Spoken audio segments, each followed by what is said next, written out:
کانت من الغابرین صدق اللہ مولانا العظیم۔ اور جب آئے ہمارے بھیجے ہوئے قاصد حضرت ابراہیم علیہ السلام کے پاس خوشخبری لے کر کے، تو کہا انہوں نے بے شک ہم ہلاک کرنے والے ہیں اس بستی والوں کو، بے شک اس بستی والے ہیں بے انصافی کرنے والے۔ فرمایا حضرت ابراہیم علیہ السلام نے بے شک اس بستی میں حضرت لوط علیہ السلام ہیں۔ کہا انہوں نے ہم خوب جانتے ہیں ان کو جو اس بستی میں ہیں، البتہ ضرور بے ضرور بچا لیں گے ہم اس کو اور اس کے ماننے والوں کو، مگر اس کی بیوی کانت من الغابرین ہے وہ پیچھے رہ جانے والوں میں سے۔ سورہ عنکبوت کی آیت نمبر 31 اور 32 آپ حضرات کے سامنے پڑھی گئی اور ترجمہ ہوا ہے۔ پچھلے درس کی آخری آیت میں حضرت لوط علیہ السلام کی دعا کا تذکرہ تھا کہ انہوں نے مفسد اور شریر قوم کے مقابلے میں اللہ تبارک و تعالی کی مدد مانگی تھی۔ رب انصرنی علی القوم المفسدین، کہ یہ شریر لوگ ہیں، مانتے نہیں ہیں، لہٰذا آپ ہی میری مدد فرمائیں، مجھے غلبہ عطا فرمائیں ان لوگوں کے مقابلے میں۔ تو اللہ نے اس اپنے پیغمبر نبی رسول کی دعا قبول فرمائی اور عذاب کے لیے فرشتے بھیج دیے، لیکن اللہ تبارک و تعالی نے فرشتے ڈائریکٹ حضرت لوط علیہ السلام اور اس کی قوم پر عذاب پر بھیجنے کے لیے وہاں نہیں بھیجے، پہلے حضرت ابراہیم علیہ السلام کے پاس ہے جو کہ فلسطین میں تھے۔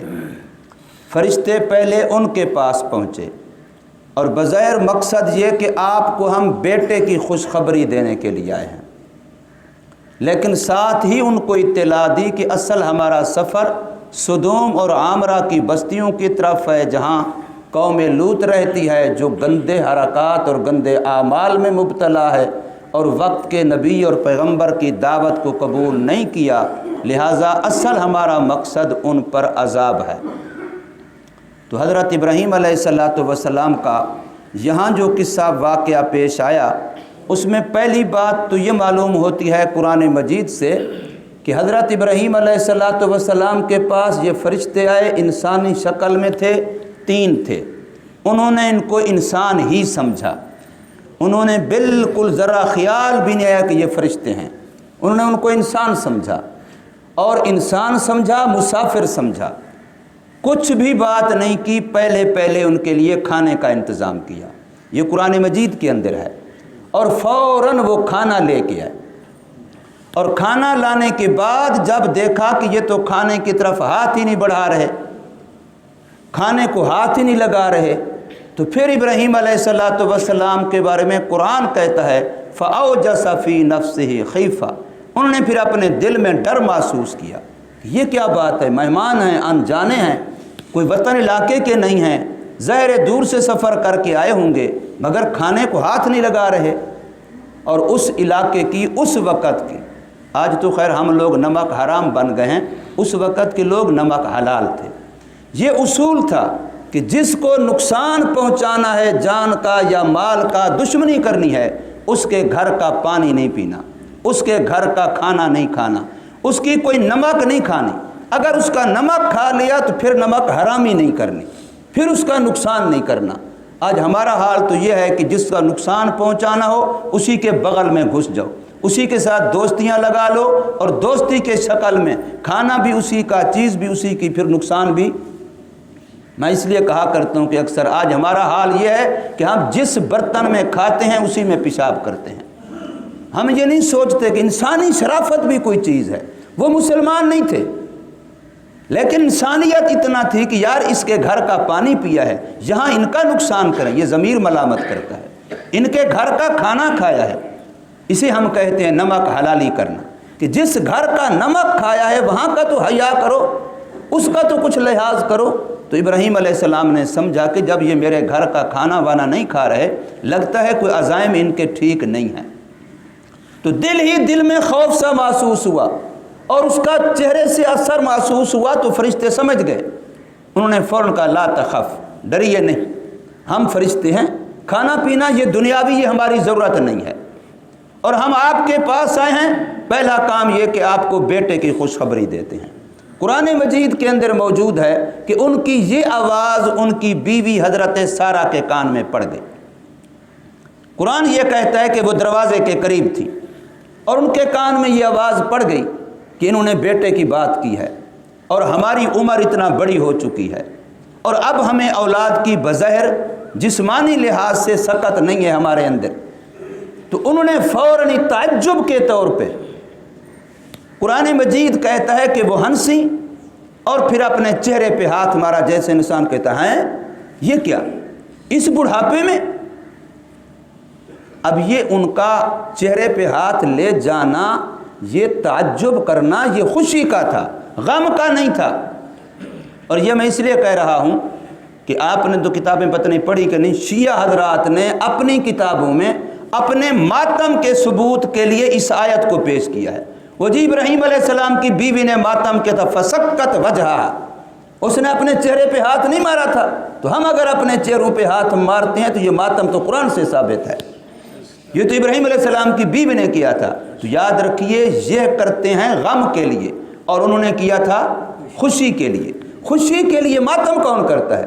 بیٹے کی خوشخبری ہے، خوشی ہے. قرآن کہہ رہا ہے بالبشرا، خوشخبری دی فرشتوں نے، تو خوشخبری پر ماتم کون کرتا ہے؟ عقل مارا گیا، الٹی دلیل بنا لی.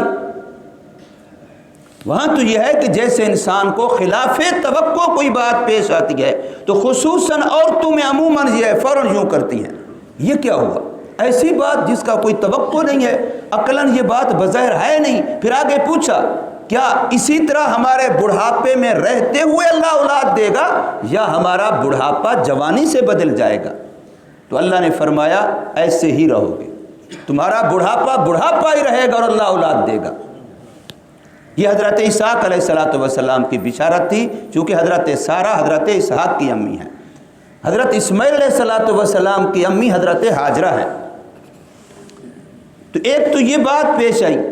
پھر یہ کہ حضرت ابراہیم علیہ السلام نے جب تسلی کر لی کہ کوئی مسئلہ ایسا نہیں ہے تو پھر فوراً فرشتوں نے دوسری بات بتائی کہ ہمارا اصل سفر قوم لوط پر عذاب کا فیصلہ ہے، اللہ نے ہمیں بھیجا ہے، عذاب دینا ہے ان کو.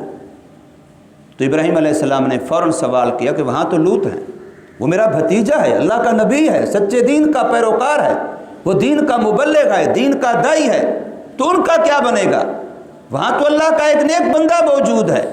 تو فرشتوں نے کہا کہ ہمیں اچھی طرح معلوم ہے کہ وہاں کون کون رہتے ہیں، اور رب کائنات نے اس کا بھی ہمیں بتایا ہے کہ پہلے ان کو وہاں سے ہجرت کرائی جائے گی، جو بھی ماننے والے ان کے ہیں ان کو پہلے ہجرت کرائی جائے گی، اس کے بعد پھر باقی ماندہ کافر لوگوں پر عذاب آئے گا. لیکن جو ان کی بیوی ہے اگرچہ وہ ان کی اہل میں داخل ہے، لفظ اہل آ رہا ہے، یہاں بھی شیعوں کو دھوکہ لگتا ہے، وہ حضور صلی اللہ علیہ وسلم کی بیویوں کو اہل بیت میں شامل نہیں سمجھتے، حالانکہ قرآن کہہ رہا ہے مگر اس کی بیوی، اہل کے اندر بیوی داخل نہ ہوتی تو حرف استثناء الا لگا کے اس کو نکالنے کی ضرورت پیش نہ آتی. بیوی اہل میں سب سے پہلے داخل تھی، اس لیے قرآن نے الا لگا کر کے اس کی بیوی کو نکالا کہ وہ چونکہ دین حضرت لوط علیہ السلام کے دین پر نہیں ہے اس لیے وہ عذاب کا شکار ہوگی، چاہے وہ نبی کی بیوی کیوں نہیں ہے. اس وقت مسلمان کافر کا نکاح جائز تھا، اپنی اپنی شریعت ہے. تو بہرحال قرآن مجید کہہ رہا ہے وَلَمَّا جَاءَتْ رُسُلُنَا، اور جب آئے ہمارے بھیجے ہوئے ہمارے قاصد ہمارے فرشتے ابراہیم حضرت ابراہیم علیہ السلام کے پاس بالبشرا خوشخبری لے کر کے، بیٹے کی خوشخبری. قالو، تو ان فرشتوں نے ان کو بیٹے کی خوشخبری دی اور پھر اگلی بات بتائی حضرت لوط علیہ السلام کی قوم کی. کہنے لگے انا مہلکو اہل ہذہ القریہ، بے شک ہم ہلاک کرنے والے ہیں اس بستی والوں کو. انا اہلہا کانوا ظالمین، بے شک اس بستی والے ہیں ظالم. اور ان کے کل درس میں آیا تھا کہ 3 کام تھے. ایک تو ہم جنس پرستی جو انتہائی گندا کام ہے، حیوان بھی نہیں کرتے، اور دوسرا ڈاکہ زنی کہ راستوں پہ ڈاکے مارتے تھے. اور تیسرا کہ بے حیائی کا کھلے عام چرچا، برائی پر فخر کرنا، برائی پر اترانا، گناہ کو عیب سمجھنے کے بجائے اپنی خوبی سمجھنا، اپنے دوستوں یاروں میں اس کا یوں تذکرہ کرنا، تو اس پر قرآن ان کو کہہ رہا ہے کہ یہ ظالم تھے، بے انصافی کرنے والے تھے، اس لیے ان پر عذاب لے کر کے ہم آئے ہیں۔ تو حضرت ابراہیم علیہ السلام نے فرمایا ان فیہا لوطا، وہاں تو حضرت لوط علیہ السلام رہتے ہیں۔ اور دیکھیں اس سے کیا اشارہ نکلتا ہے کہ جس آبادی میں، جس گاؤں میں، جس بستی میں، جس علاقے میں کوئی اللہ کا نیک بندہ ہوتا ہے، اس کا وجود خدا کے عذاب کے سامنے رکاوٹ ہوتا ہے۔ نیک بندے کا وجود ہی اللہ کے عذاب کے سامنے رکاوٹ ہوتا ہے۔ یہ کوئی معمولی بات نہیں ہے۔ اس لیے آپ تمام انبیاء کے واقعات دیکھیں، جس قوم پر عذاب آیا اللہ نے پہلے وہاں سے نبی اور نبی کے ماننے والوں کو ایک طرف کر لیا، گویا ان کے ہوتے ہوئے عذاب نہیں۔ اور قرآن مجید کے اندر تو صراحتاً ہے کہ حضور صلی اللہ علیہ وسلم کو اللہ نے خطاب فرما کے فرمایا کہ جب تک آپ کی امت میں دو چیزیں ہیں کبھی ان پر عذاب نہیں آئے گا۔ ایک یہ کہ وَأَنْتَ فِيهِمْ، آپ خود ان کے اندر ہیں۔ نمبر دو کہ یہ پچھلی رات کے پچھلے حصے میں یہ استغفار کرتے ہیں۔ یہ دو کام جب تک ان کے اندر رہیں گے ان پر عذاب نہیں آئے گا۔ اب حضور صلی اللہ علیہ وسلم کا ایک ہے اپنا ذاتی وجود مبارک، اور ایک ہے آپ صلی اللہ علیہ وسلم کی سنت مبارک۔ حضور کی سنت کی بھی یہ برکت ہے کہ جس گھر میں، جس علاقے میں، جس قوم میں حضور صلی اللہ علیہ وسلم کی سنت موجود ہوگی وہاں بھی اللہ کا عذاب نہیں آئے گا۔ تو اس لیے فرمایا کہ ان فیہا لوطا، وہاں تو حضرت لوط علیہ السلام رہتے ہیں۔ قالوا، فرشتوں نے کہا نحن اعلم بمن فیہا، ہم خوب جانتے ہیں ان کو جو اس بستی میں ہیں۔ لننجینہ، پکی بات ہے، ڈبل تاکید کے ساتھ فرمایا ضرور بے ضرور نجات دیں گے ہم ان کو، وَأَهْلَهُ، اور اس کے اہل کو۔ اب لفظ اہل آیا، خاندان، گھر والے، اہل بیت، ان کے گھر والوں کو، الا امرأتہ، مگر اس کی بیوی۔ اور استثناء میں اگر وہ بیوی اہل میں داخل ہی نہ ہوتی پھر اس نکالنے کی کیا ضرورت تھی؟ فرمایا اس کے گھر والوں کو ہم نے نجات دینی ہے، اس کے ماننے والوں کو، اہل بیت کو ہم نے نجات دینی ہے۔ ہاں مگر اس کی بیوی جو ہے تو اس کے اہل بیت میں، مگر چونکہ ایمان نہیں رکھتی اس لیے کانت من الغابرین، وہ پیچھے رہ جانے والوں میں ہے۔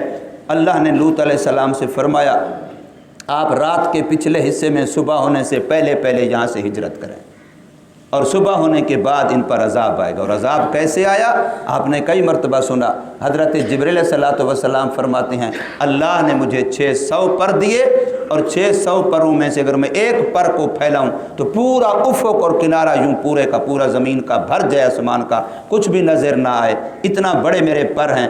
ان 600 پروں میں سے ایک پر کے تھوڑے سے کنارے کے ساتھ ان بستیوں کو یوں اٹھایا جیسے آپ کسی کے ساتھ مٹی کو اٹھاتے ہیں، اٹھایا اور فضا میں لے گئے، اور لوگوں کی چیخ و پکار، پرندوں کی آوازیں، درندوں کی آوازیں فضا میں سنی جا رہی ہیں۔ پھر الٹا کر کے ان کو مارا، اور پھر مارنے پر بس نہیں، اس کے بعد پھر پتھروں کی بارش برسی۔